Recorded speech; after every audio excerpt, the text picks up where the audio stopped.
Hello, what's up? Good morning, good evening, good health mga idol. Dire mikron idol sa Jack's Shelter Private Resort dire sa Barangay Pires, Kidapawan City.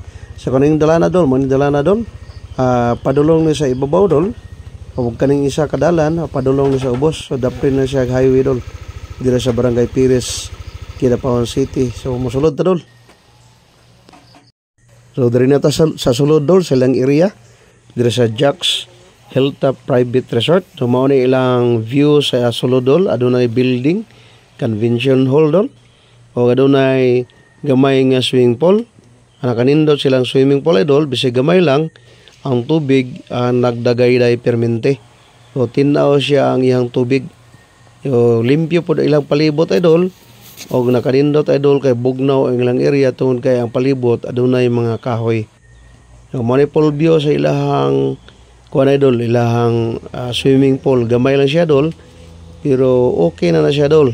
Una na yung mga bata nga kuyog niya dol, pwede magligo-ligo niya dol. Mo pa na ilang building dol, na isugbahanan sa kilid. Likod na ilang building dol, na apoy area nga ay develop pa nila dol, kay para madugangan daw ang ilahang area. So likod na convention hall dol, na CR, na abuhan. So dako ang ilang building dol. Kung gusto ka, diri nimo i-held imong birthday, bunyag, o bisan unsa nga okasyon idol, mag-inquire lang mo idol sa ilahang Facebook page sa Jack's Shelter Private Resort diri sa Kidapawan sa Pires, Barangay Pires, Kidapawan City. Mo na ilang area dolo.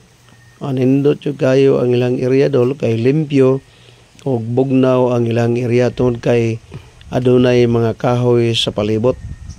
Tanawa dol. Okay kay dre dol. Nindot kay dre, pwede dre mag-overnight. Depende sa sabot pila ang bayronon ninyo dol. So mag-inquire lang mo idol sa ilahang Facebook page sa Jack's Shelter Private Resort. Diri lang ni idol sa Barangay Pires, Kidapawan City. So talong idol, daghang kay salamat sa pagtanaw sa akong video. God bless.